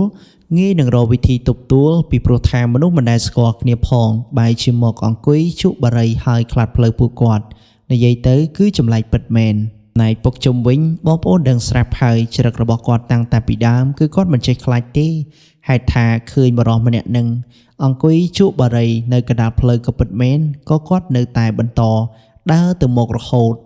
លុះដើរជិតដល់គេប្រហែលជាមានកម្រិតត្រឹមតែ10ម៉ែត្រទេពេជ្រភ្លាមនឹងពុកជុំអ៊ំច័ន្ទរួមទាំងសុភ័ក្រក៏ប្រទះឃើញថានៅលើដៃបរិសម្នាក់នឹងគឺមានសត្វពស់មួយក្បាលសបល់របស់វាឡើងខ្មៅក្រឹបតែម្ដងហើយរលោងចំណែកបរិសម្នាក់នឹងគេកំពុងតែអង្គុយប្រឡែងសត្វពស់របស់គេដែលដាក់នៅលើដៃនឹងគឺគេនិយាយបណ្ដាគឺគេប្រឡែងលេងបណ្ដាហើយយកដៃបញ្ឆោតលិចបញ្ឆោតកើតឲ្យពស់នឹងចឹកទៀតក៏ប៉ុន្តែពស់នោះវិញហាក់បីដូចជាស្គាល់ម្ចាស់វាគឺវាមិនចឹកនោះទេបានត្រឹមតែអោនក្បាលគោរពតែប៉ុណ្ណោះលោកអ៊ំទាំងពីរវិញបន្ទាប់ពីប្រទះឃើញថាមានរឿងរ៉ាវមិនស្រួលបែបហ្នឹងពុកជុំក៏បានសូត្រនៅមុនគាថាដើម្បីចាក់សោខ្លួនចំណែកអ៊ំច័ន្ទក៏ដូចគ្នាដែរណៃសុភ័ក្រវិញគឺគេបានពាក់ខ្សែកព្រះពុទ្ធបដិមាតម្រង់ផ្ចាញ់មាររបស់អ៊ំច័ន្ទហើយដូចនេះទោះបីគេមិនចេះមុនគាថាក៏មិនអីនោះដែរដោយពឹងទៅលើអានុភាពនៃគុណប្រតនត្រ័យបន្ទាប់ពីម្នាក់បានរៀបចំប្រុងប្រៀបរួចជាស្រេចហើយនោះពុកជុំអ៊ំច័ន្ទរួមទាំងសុភ័ក្រក៏នាំគ្នាដើរទៅខាងមុខដោយមិនស្ទាក់ស្ទើរសម្បីតែបន្តិចចំណែកសុភ័ក្រវិញមិនមែនថាគេមិនខ្លាចទេគេខ្លាចដែរក៏ប៉ុន្តែដោយអាងលោកអ៊ំទាំងពីរណាមួយគេដើរជាមួយលោកអ៊ំទាំងពីរគេដឹងស្រាប់ហើយថាពុកជុំនិងអ៊ំច័ន្ទនឹងខ្លាំងរបៀបណាខ្លះនោះដូចនេះទោះបីក្នុងចិត្តរបស់គេមានកូនចិត្តតូចមួយគិតថាភ័យខ្លាចក៏វាត្រូវគ្របដណ្ដប់ត្រឡប់ទៅវិញដែរចំណែកបរិសម្នាក់ដែលអង្គុយជក់បារីនៅលើផ្លូវលោកអ៊ំទាំងពីរនាក់ធ្វើដំណើរនោះគណៈពេលដែលអ៊ំច័ន្ទពុកជុំរួមទាំងសុភ័ក្រធ្វើដំណើរមកដល់កន្លែងដែលគេអង្គុយនឹងអ៊ំច័ន្ទគាត់ក៏បានដើរទៅខាងមុខរួចក៏ទាញដៃពុកជុំឲ្យមកខាងក្រោយហើយគាត់និយាយថាក្មួយអើយឲ្យអ៊ំសុំផ្លូវធ្វើដំណើរទៅខាងមុខផងបើក្មួយអង្គុយនៅលើផ្លូវនេះអ៊ំពិបាកដើរខ្លាំងណាស់ពីព្រោះថាផ្លូវវាមិនធំប៉ុន្មានទេវាតូចជាងអ៊ីតដែរហ្នឹងហើយបើក្មួយអង្គុយហើយសំដោកជើងបែបហ្នឹងអ៊ំពិបាកដើរហើយបើសិនជាអ៊ំដើររំលងខ្លាចថាមិនស័ក្តិសមហើយក្មួយអធិស្ឋានអ៊ំផងជួយបើកផ្លូវឲ្យអ៊ំអាចធ្វើដំណើរបន្តទៅមុខទៀតអ៊ំមានការងារច្រើនដែលត្រូវធ្វើអ៊ំរវល់ខ្លាំងណាស់នៅពេលដែលអ៊ំច័ន្ទនិយាយបែបហ្នឹងហើយមើលទៅគេនោះហាក់បីដូចជាមិនអើពើទេនៅតែអង្គុយជក់បារីធ្វើជាធម្មតាហើយប្រឡែងជាមួយពស់នឹងឯងហើយពុកជុំគាត់មិនចង់និយាយហេតុផលអ្វីច្រើនឡើយពីព្រោះថាអ្វីដែលគេធ្វើមកពុកជុំគាត់ដឹងថាគេគិតបែបណាដូចនេះគាត់មិនសមទុកឲ្យមនុស្សបែបហ្នឹងមករញ៉េរញ៉ៃហើយមករាំងដំណើររបស់គាត់ទេគាត់សឹងថាលេងផ្ដាច់តែម្ដងចំណែកអ៊ំច័ន្ទវិញគាត់មិនគិតដូចពុកជុំទេគាត់មានសេចក្តីអាណិតអាសូរនិយាយទៅគាត់មិនចង់មានកម្មពីវរាជាមួយបរិសម្នាក់នឹងទេណាស់តែគេមិនព្រមបើកផ្លូវឲ្យគាត់តែប៉ុណ្ណោះបន្ទាប់ពីអ៊ំច័ន្ទនិយាយពាក្យពេចន៍ទៅកាន់រូបគេដែលជាពាក្យពេចន៍ពីរោះពិសាហើយគេមិនស្ដាប់នោះពេលហ្នឹងពុកជុំគាត់មិនបានបន្តទប់ឲ្យអារម្មណ៍ម៉ូម៉ៅធុញថប់នៅក្នុង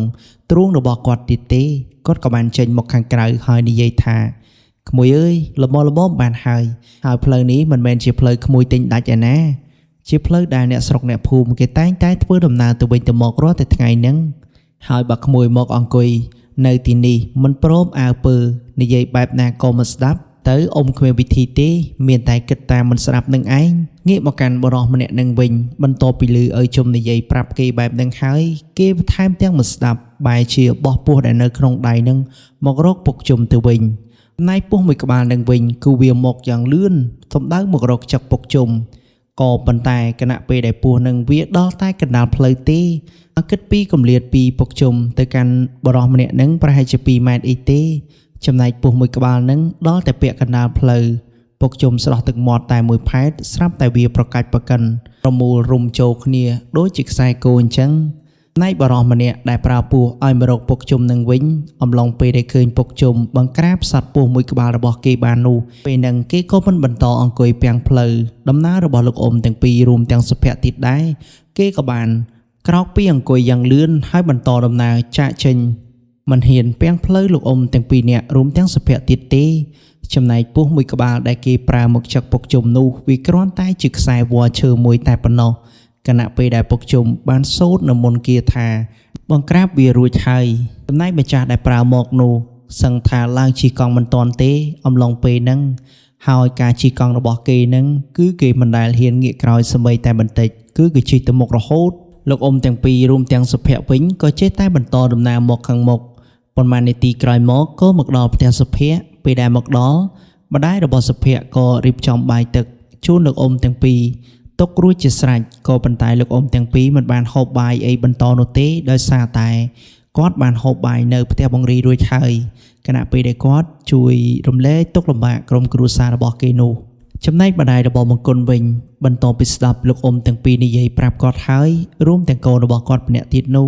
គាត់ក៏មិនបានថាអីថាបានដែរគាត់ក៏បានយកត្រីងៀតរួមទាំងអាហារក្រៀមមួយចំនួនគាត់ក៏បានយកមកដាក់ចងនៅទូកង់ខាងក្រោយទុកឲ្យលោកអ៊ំទាំងពីរនាក់ហូបពិសាតាមផ្លូវ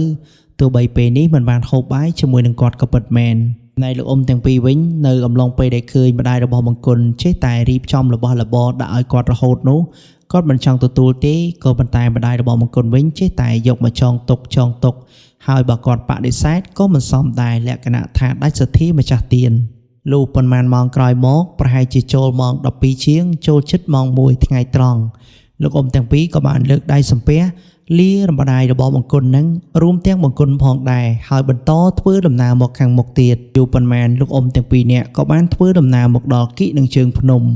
ពេលដែលមកដល់កន្លែងនឹងភ្លាមពុកជុំក៏បានងើបសម្លឹងទៅមើលលើមេឃ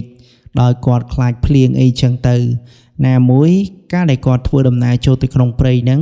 ប្រសិនបើមិនបានត្រៀមសម្ភារៈទុកឲ្យបានគ្រប់គ្រាន់ទេខ្លាចថាពេលដែលចូលព្រៃជ្រៅពិបាកនៅក្នុងការទប់ទល់ជាមួយនឹងសត្វល្អិតដូចជាមូសនិងសត្វផ្សេងជាច្រើនទៀតជាពិសេសអំឡុងពេលហ្នឹងមើលទៅលើផ្ទៃមេឃហាក់បីដូចជារកកចង់ភ្លៀងពុកជុំគាត់ក៏គិតក្នុងចិត្តថាមើលទៅបើធ្វើដំណើរមិនលឿនទេខ្លាចថាបន្តិចទៀតមេឃនឹងភ្លៀងតាមតាន់ដោយសារតែខែដែលគាត់ចេញទៅរកកូនហ្នឹងគឺចំខែវស្សាតែម្ដងជាខែដែលពោពេញទៅដោយទឹកជន់ជាពិសេសអ្នករស់នៅព្រៃភ្នំតែម្ដងឲ្យតែមេឃខ្មៅបន្តិចដឹងតែមកហើយដោយសារតែស្រុកភ្នំគឺមានដើមឈើតូចធំជាច្រើនដែលអាចទាក់ទាញទឹកភ្លៀងមកលឿនបំផុតលុះមិនយូរប៉ុន្មានលោកអ៊ំទាំងពីរក៏បានធ្វើដំណើរចាក់ចេញពីភូមិរបស់បង្គន់គឺឆ្ងាយមែនទែនអាចនឹងចូលជិត2គីឡូដីឯណោះក៏ប៉ុន្តែគណៈពេលដែលគាត់ធ្វើដំណើរដល់កន្លែងឆ្ងាយបន្តិចហ្នឹងក៏មានរឿងហេតុមួយដែលកើតឡើងនឹកស្មានមិនដល់ប្រុសម្នាក់ដែលប៉ះវិជាអាគមជាមួយនឹងលោកអ៊ំទាំងពីរនាក់កាលដែលត្រឡប់មកផ្ទះបង្គន់នោះម្ដងហ្នឹងគេមិនមែនមកជាលក្ខណៈស្រមោលញៀនអីនោះទេគឺគេមកទាំងស្រស់មានរូបរាងជាមនុស្សពេញលេញតែម្ដងនៅក្នុងដៃស្ដាំរបស់គេនោះគឺគេមានកាន់ឈើច្រត់លក្ខណៈថាឈើច្រត់ក្បាលរូបខ្លាចំណែកនៅលើករបស់គេវិញគេមានពាក់ខ្សែអង្កាំគ្របអជ្ជៈរួមមានទាំងការស្ពាយថង់យាមជាប់នឹងខ្លួនរបស់គេទៀតផងនិយាយទៅម្ដងនេះប្រហែលជាគេមករកឈ្នះចាញ់ជាមួយនឹងលោកអ៊ំទាំងពីរនាក់ហើយដល់ថ្នាក់មកខ្លាត់ផ្លូវ2គីឡូដីចេញពីភូមិចំណែកលោកអ៊ំទាំងពីរនាក់វិញពួកគាត់ជិះកង់បណ្ដាគាត់ជជែកគ្នាបណ្ដាពុកជុំម្ដងនេះគាត់ជាអ្នកឌុបអ៊ំច័ន្ទពេលដែលឃើញបរិសម្នាក់ហ្នឹងពុកជុំក៏បាននិយាយទៅកាន់អ៊ំច័ន្ទថាអាម្នាក់ហ្នឹងមកទៀតហើយវើយមើលទៅម្ដងនេះប្រកាសណាស់វានឹងមកយកឈ្នះចាញ់ជាមួយយើងលើកមុនវាមកក៏ដោយសារតែចង់សាកក៏ប៉ុន្តែពេលនេះវាដឹងសមត្ថភាពយើងហើយប្រហែលជាម្ដងនេះអាចនឹងប៉ះរៀងធ្ងន់ជាងមុនណាមួយមើលទៅវាក៏មិនអន់នោះដែរដល់ថ្នាក់វាហ៊ានមកម្នាក់ឯងមកឈរកណ្ដាលផ្លូវចាំបែបនេះអ៊ំច័ន្ទស្ដាប់ឮហើយគាត់ក៏បានតបទៅកាន់ពុកជុំវិញថាមិនអីទេបើវាចង់មកឲ្យវាមកទៅក៏ប៉ុន្តែម្ដងនេះបើវាចង់ទៅវិញគឺពិបាកបន្តិចហើយតបពីនិយាយចប់អ៊ំច័ន្ទក៏បានប្រាប់ទៅកាន់ពុកជុំបន្តទៀតថាឥឡូវហើយរកកន្លែងទុកកង់សិនទៅអញដើរទៅជួបគេបន្តិច ហើយម្ដងនេះហើយមិនបាច់ប៉ះពាល់អីទេទុកឲ្យអញម្ដងមើលវាខ្លាំងដល់កម្រិតណាអញចង់ដឹងណាអាក្មេងមិនតាន់បាត់ធំក្លិនទឹកដោះផងបែរជាមកហ៊ាន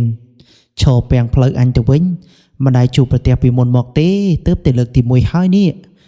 មើលទៅថ្ងៃនេះបានកម្ដៅសាច់ដុំពិតមែនបន្ទាប់ពីស្ដាប់អំចាន់ហើយពុកជុំគាត់ក៏សើចបន្ទាប់មកគាត់និយាយថាឲ្យតែនិយាយដូចមាត់បើប្រយ័ត្នចាញ់ក្មេងបើចាញ់ក្មេងអញមិនដឹងយកមកទុកឯណាទេតែឥឡូវមិនអីទេអញ្ចឹងចាំអញរកកន្លែងទុកកង់សិនបន្ទាប់ពីនិយាយបែបហ្នឹងរួចហើយពុកជុំគាត់ក៏បានឈប់កង់កន្លែងដើមឈើធំមួយរួចគាត់ក៏បានចុះពីលើកង់ទាំងពីរនាក់ហ្នឹងហើយគាត់ក៏អង្គុយនៅក្បែរកង់នឹងជាធម្មតាហើយពុកជុំបន្ទាប់ពីអង្គុយចុះរួចគាត់ក៏បានទាញបារីយកមកជក់អីចឹងទៅចំណែកលោកអ៊ំច័ន្ទវិញគាត់មិនបានទាញបារីយកមកជក់អីដោយពុកជុំនោះទេជាធម្មតាបើគាត់ជក់គឺម្ដងមកកាលអីហ្នឹងក្រឡេកទៅកាន់បរិសម្នាក់ដែលឈរកណ្ដាលផ្លូវរងចាំលោកអ៊ំទាំងពីរនោះបន្ទាប់ពីឃើញអ៊ំច័ន្ទដើរទៅរកគេមើលទៅគេនោះវិញហាក់បីដូចជាកំពុងតែធ្វើកិច្ចពិធីអ្វីមួយយ៉ាងកាលពីដំបូងគណៈពេលដែលលោកអ៊ំទាំងពីរកំពុងតែជិះកង់គឺគេឈរត្រឹងកាន់ឈើច្រត់ឈរនៅចំកណ្ដាលផ្លូវតែម្ដងក៏ប៉ុន្តែគណៈពេលដែលលោកអ៊ំទាំងពីរបានយកកង់យកទៅផ្អែកនៅដើមឈើរំពេចភ្លាមនឹងគេក៏បានអង្គុយចុះហើយលើកដៃសំពះពេនភ្នែនរួចក៏បិទភ្នែកហាក់បីដូចជាគេកំពុងតែធ្វើកិច្ចពិធីឬក៏ហៅអ្វីមួយយ៉ាងឲ្យមកជួយជាកម្លាំងដល់រូបគេអញ្ចឹងចំណែកអ៊ំច័ន្ទវិញគាត់ចេះតែដើរទៅសៀទៅខាងមុខ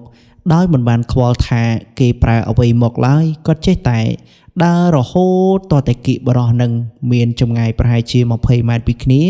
ស្រាប់តែមួយប្រព្រឹត្តភ្នែកទេបងប្អូនមិនដឹងថាសត្វខ្លាវាមកពីណាលោតមកវីអ៊ំច័ន្ទពីខាងក្រោយតែចេះសំណាងពេលហ្នឹងគណៈពេលដែលខ្លានោះវាលោតមកអ៊ំច័ន្ទក៏ដឹងសើឬក៏សម្រាប់ជើងជាធម្មតាក៏ធ្លាប់នៅព្រៃវាឆ្អែតឆ្អន់ណាស់ទៅហើយរឿងបែបនេះគឺគាត់អាចស្មានដឹងមុនគាត់ក៏បានលោតទៅចំហៀងខាងស្ដាំក៏គេចផុតពីក្រញាំសត្វខ្លាបើមិនដូចនោះទេប្រហែលជាត្រូវខ្លាទះឲ្យដួលនៅនឹងកន្លែងតែម្ដងចំណែកពុកជុំវិញគាត់អង្គុយជក់បារីនៅក្បែរកង់នឹងក៏ពិតមែនក៏ប៉ុន្តែគាត់ឆ្ងល់ដូចគ្នាថាសត្វខ្លានេះវាមកពីណាមុននឹងដូចជាគ្មានសូរសំឡេងសត្វខ្លាអីទេតែគណៈពេលដែលបរោះម្នាក់កំពុងតែអង្គុយកណ្ដាលផ្លូវនឹងស្មឹងស្មាតបិទភ្នែកលើកដៃសំពះនោះស្រាប់តែមានសត្វខ្លាមួយក្បាលលោតចេញពីកំពតព្រៃមកផ្ទះអ៊ំច័ន្ទពីក្រោយតែម្ដងហើយនេះមិនមែនជារឿងធម្មតាទេហើយអ្នកដែលចេះរបៀងល្មមក៏មិនអាចហៅសត្វខ្លាឲ្យមកជួយជាកម្លាំងបានដែរលុះត្រាតែជាស្ដេចព្រៃឬក៏គេចេះនៅវិជាអ្វីមួយយ៉ាងដែលអាចហៅស្ដេចព្រៃឬក៏ខ្លាព្រៃនេះឲ្យមកជួយគេណៃពុកជុំដំបងគឺអង្គុយជក់បារីធ្វើដូចជាមិនដឹងមិនឮតែគណៈពេលដែលឃើញខ្លានោះវាលោតចេញមកដោយមិនដឹងមូលហេតុមកផ្ទះអ៊ំច័ន្ទពីក្រោយគឺអង្គុយលេងស៊ុបទៀតហើយក៏បានក្រោកឡើងឈរមើលពីកន្លែងដែលកង់គាត់ផ្អែកហ្នឹងមើលទៅកាន់អ៊ំច័ន្ទដោយមិនដាក់ភ្នែកនោះទេងាកមកកាន់សត្វខ្លាមួយក្បាលនឹងអ៊ំច័ន្ទនេះវិញកំពុងតែបោកច្បាប់គ្នារមៀលពេញតែដីនឹងឯងហើយអ៊ំច័ន្ទគាត់ក៏បានស្រវាកំភ្លើងឆ្នៃរបស់គាត់នោះបាញ់ទៅកាន់សត្វខ្លាកំណាចមួយក្បាលហ្នឹងនិយាយទៅគឺបាញ់ច្រើនគ្រាប់មែនតែនគឺបាញ់រហូតទាល់តែវាដកថយកាលដែលបាញ់ដំបងគឺវានៅឈរត្រឹងបើកភ្នែកធំហើយក្រញញថ្មិញក្រវីក្បាលដាក់អ៊ំច័ន្ទទៀតផងរបៀបថាវាចង់ត្របាក់ស៊ីសាច់ក៏ប៉ុន្តែវាមិនអាចចូលចុះដោយសារតែអ៊ំច័ន្ទគាត់មានវិជាដែលអាចទប់ទល់ជាមួយនឹងសត្វខ្លានឹងបានហើយសត្វខ្លានឹងមិនមែនជាសត្វខ្លាធម្មតាទេបងប្អូន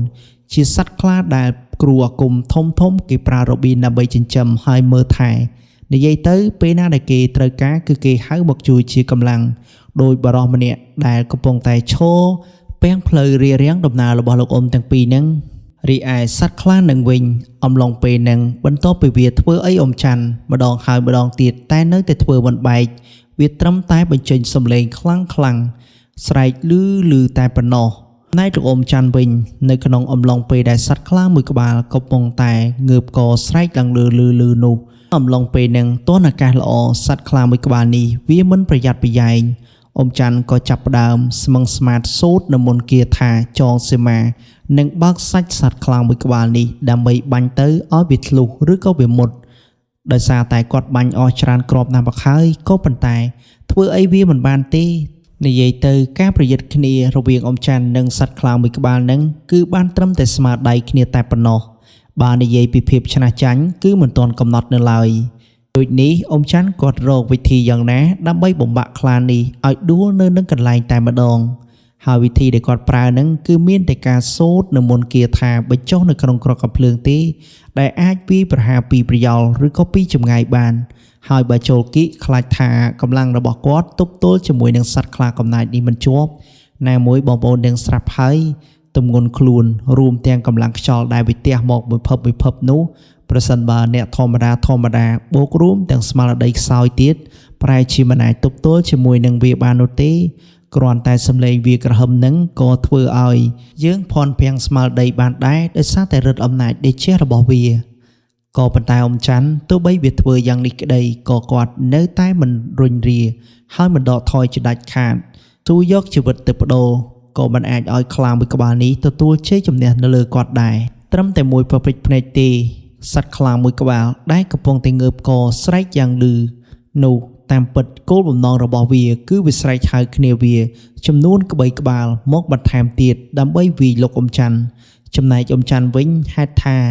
គាត់បានបញ្ចុះនៅមន្តវិជាកាលអថន្តដើម្បីបោកសាច់ចូលទៅក្នុងក្រកកំភ្លើងក៏ពិតមែនក៏ប៉ុន្តែគណៈពេលដែលឃើញសត្វខ្លា3ក្បាលបានរត់ក្នុងល្បឿនយ៉ាងលឿនសម្ដៅមករកគាត់ពីចម្ងាយដល់ថ្នាក់គុំស្បូវដែលនៅក្បែរនោះក៏ល្ងើដែរនោះអ៊ំច័ន្ទគាត់មានការញញើតបន្តិចបន្តួចមិនមែនបានន័យថាគាត់ខ្លាចទេគ្រាន់តែគាត់គិតថាបរិសម្នាក់ដែលកំពុងតែអង្គុយនៅលើផ្លូវហើយសូត្រមន្តគាថានោះគឺមិនងាយស្រួលនៅក្នុងការចាត់ការមកលើរូបគេនោះទេដោយសារតែវិជារបស់គេគឺមានភាពសាហាវនិងខ្លាំងជាពិសេសគឺល្បៀនខ្លាសិលនឹងឯងប្រសិនបើអ៊ំច័ន្ទមិនបញ្ចេញនៅវិជាដែលកំពូលមកទប់ទល់ជាមួយនឹងវិជាខ្លាសិលរបស់គេទេខ្លាចថាទប់ទល់មិនឈ្នះត្រឹមតែកំភ្លើងមួយដើម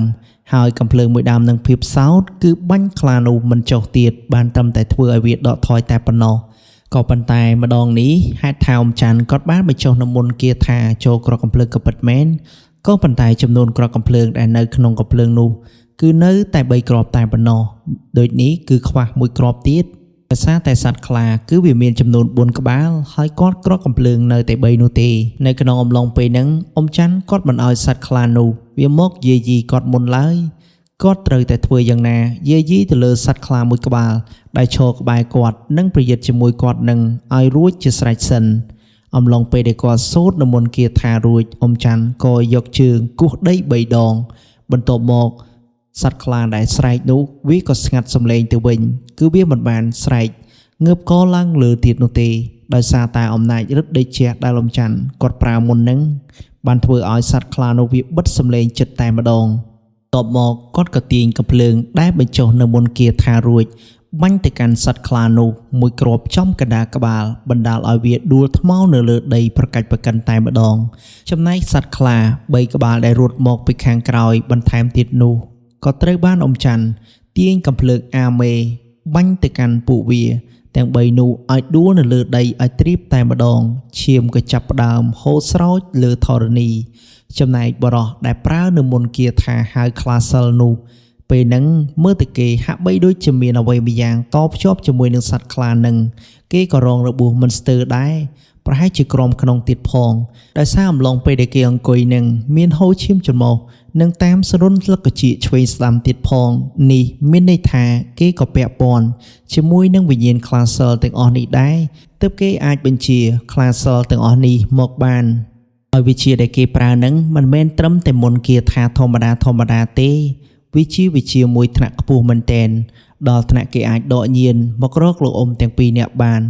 បន្ទាប់ពីសត្វខ្លាទាំងអស់ត្រូវបានងាប់ដេកត្រៀបត្រាឈាមរបស់វាស្រក់នៅលើធរណីហើយអ៊ំច័ន្ទក៏ដើរយ៉ាងលឿនសម្ដៅទៅរកបរិសម្នាក់ដែលកំពុងតែអង្គុយបិទភ្នែកស្មឹងស្មាតប្រើវិជានឹងឯងពីព្រោះថាគេគឺជាមេក្បាលម៉ាស៊ីននៅក្នុងការហៅសត្វខ្លាទាំងឡាយឲ្យមករកនិងវាប្រហារគាត់អំឡុងពេលដែលគាត់ដើរទៅរករូបគេនោះច័ន្ទវិញក្នុងអំឡុងពេលនឹងដោយសេចក្តីនឿយហត់និងសេចក្តីខឹងម៉ៅម៉ៅនោះពេលដែលគាត់ធ្វើដំណើរមកដល់គិបរិសម្នាក់ដែលកំពុងតែប្រើវិជាទប់ទល់ជាមួយគាត់នឹងកំភ្លើងនៅក្នុងដៃគឺមិនຕົកនោះទេក៏ទាញជាមួយទំហឹង រកវាយបំបាក់កបរោះម្នាក់នឹងក៏ប៉ុន្តែគណៈពេលដើមច័ន្ទលាស្រាប់តែរំពេចភ្លាមនឹងបងប្អូនហើយគេក៏បានកលាទៅជាសត្វខ្លាមួយក្បាលដែលមានរូបរាងយ៉ាងសាហាវបំផុតក៏បានលូតមកសង្គ្រប់អ៊ំច័ន្ទតែជាសំណាងអ៊ំច័ន្ទគាត់រហ័សភ្នែកហើយកិច្ចតនបើមិនដូចនោះទេប្រហែលជាត្រូវវាសង្គ្រប់ពីលើគឺជីវិតនឹងបាត់បង់មួយរំពេចតែម្ដងដោយសារតែកម្លាំងរបស់វាខ្លាំងពេកបន្ទាប់ពីកិច្ចខ្លួនពីការលូតសង្គ្រប់របស់វារួចហើយអ៊ំច័ន្ទគាត់បានដឹងខ្លួនឯងយ៉ាងច្បាស់ថាទាំងកម្លាំងកាយចិត្តរបស់គាត់គឺមានការស្រុតចុះណាមួយគាត់ជាមនុស្សចាស់កម្លាំងរបស់គាត់មិនអាចថិតថេរនៅយូរអង្វែងឡើយមានតែប្រើវិជាកម្ពូលរបស់គាត់យកមកទប់ទល់ជាមួយនឹងជាខ្លាញ់ខ្លាឬក៏ខ្លាសិលនេះទេទើបអាចទទួលបានជ័យជំនះបានដូចនេះអ៊ំច័ន្ទក៏ចាប់ផ្ដើមស្មងស្មាតសូត្រនៅមន្តគាថាអដ្ឋានក្រងផែនដីដែលជាអដ្ឋានស្ដេចយក្សនឹងឯងបន្ទាប់ពីគាត់សូត្ររួចបរិយាកាសនៅជុំវិញនឹងក៏ចាប់ផ្ដើមរងើសម្បីតែដើមឈើក៏ចាប់ផ្ដើមមានពីអាកាសធាតុដែលមានខ្យល់បក់ធម្មតាប្រែទៅជាញ័ររំជួយទៅវិញបន្ទាប់ពីនឹងទៀតផ្ទៃមេឃក៏ចាប់ផ្ដើមក្រហមព្រឿងប្រែទៅជាពណ៌ទឹកក្រូចលាយឈាមបន្ទាប់មកក៏មានវត្តមានស្រមោលមួយចេញមកតាមពពកយ៉ាងធំមានទម្រង់ជាស្ដេចយក្សរួចក៏រត់សัตว์អណ្ដែតមករកខ្លានឹងម្ដងបន្តិចក៏លូកដៃយ៉ាងធំមកចាប់សង្គ្រប់ហើយកាច់កបំបាក់នៅមួយកន្លែងតែម្ដងបណ្ដាលឲ្យខ្លាមួយក្បាលនឹងងាប់មួយរំពេចបន្ទាប់ពីសត្វខ្លានឹងងាប់រួចហើយអ៊ំច័ន្ទគាត់ក៏បានដកវិជាអដ្ឋានក្រុងផែនដីនឹងទៅវិញបណ្ដាលឲ្យពពកដែលនៅខាងលើគាត់នឹងប្រែពីពណ៌ក្រហមទៅជាពណ៌សធម្មតាដូចសភាពដើមវិញចំណែកពុកជុំដែលអង្គុយនៅលើកង់នោះក៏កំពុងតែជក់បារីបណ្ដាសម្លឹងមកកាន់អ៊ំច័ន្ទដោយមិនដាក់ភ្នែកនោះទេណាមួយវិជាដើមច័ន្ទប្រើនេះពុកជុំក៏មិនដែលឃើញពីមុនមកដែរដោយពាក្យមួយឃ្លាគេនិយាយថាមនុស្សយើងតែងតែមានភាពខ្លាំងរៀងខ្លួនដូចនេះមិនអាចវិតម្លៃនរណាម្នាក់ហើយក៏មិនអាចចាត់ទុកថាខ្លួនយើងខ្លាំងជាងគេនោះដែរដោយមានពាក្យមួយឃ្លាគេតែងតែនិយាយថាចេះឯងឲ្យក្រែងចេះគេចេះឯងប៉ុនទន្លេចេះគេប៉ុនសមុទ្ររឿងរ៉ាវការរៀនសូត្រគឺវាធំធេងឥតដែនកំណត់ដូចនេះមនុស្សម្នាក់មិនប្រកាសថាយើងចេះជាងគេនោះទេពីព្រោះថាមនុស្សម្នាក់តែងតែទទួលនៅរឿងរ៉ាវខុសៗគ្នាទាំងអស់ចំណេះដឹងក៏វាខុសគ្នាបទពិសោធន៍ក៏ខុសគ្នាដែរងាកមកកាន់អ៊ំច័ន្ទវិញគណៈពេលដែលគាត់បានប្រយុទ្ធជាមួយនឹងវិជាអាគមខ្លាសិលឬក៏វិជាអាគមខ្លាញ់ខ្លានេះរួចហើយអ៊ំច័ន្ទគាត់អស់កម្លាំងរលីងសឹងថាយោងខ្លួនឯងមិនរួចផងតែនេះចេះសំណាងមានវិជាកម្ពូលមួយដែលអាចបង្ក្រាបបានប្រសិនបើគ្មានវិជានេះទេម្លេះហើយអ៊ំច័ន្ទមិនដឹងថាចាញ់វាតាំងតែពីពេលណានោះឡើយចំណែកពុកជុំអំឡុងពេលហ្នឹងគាត់ក៏បានបកកង់មកពីខាងក្រោយពេលដែលមកដល់កន្លែងដែលអ៊ំច័ន្ទវាយខ្លានឹងឲ្យងាប់គាត់ក៏បានដើរទៅមើលពេលដែលដើរទៅមើលគាត់ក៏ចាប់ផ្ដើមសូត្រនៅមន្តគាថាហើយក៏ច្បាមស្លឹកឈើមួយក្តាប់បន្ទាប់មកក៏យកព្រាចទៅលើសត្វខ្លាដែលដួលត្រូវបានអ៊ំច័ន្ទវាយងាប់នឹងពេលហ្នឹងស្រាប់តែគេបានផ្លាស់ប្ដូររូបរាងពីខ្លាសិលឬក៏វិជាខ្លាញ់ខ្លារបស់គេមកជាមនុស្សធម្មតាចំណែកទៅលើខ្លួនរបស់គេវិញគឺមានស្ពាយថង់យាមជាប់តែម្ដងបន្ទាប់ពីកលេចឃើញថង់យាមរបស់គេរួចហើយពុកជុំរួមទាំងអ៊ំច័ន្ទក៏បានទៅវែកមើលពេលដែលវែកទៅក៏ឃើញជាប្រភេទប្រទាលជាច្រើនមុខរួមទាំងមានប្រេងមួយដបជាប់នឹងខ្លួនរបស់គេទៀតផង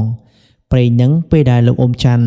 គាត់បើកម្របហិតទៅគឺជាខ្លាញ់ខ្លានឹងឯងលាយជាមួយនឹងប្រភេទប្រទាលនិងថ្នាំផ្សេងដែលគេរៀបចំនឹងធ្វើឡើងដើម្បីចម្រើននៅវិជាហើយម្យ៉ាងទៀត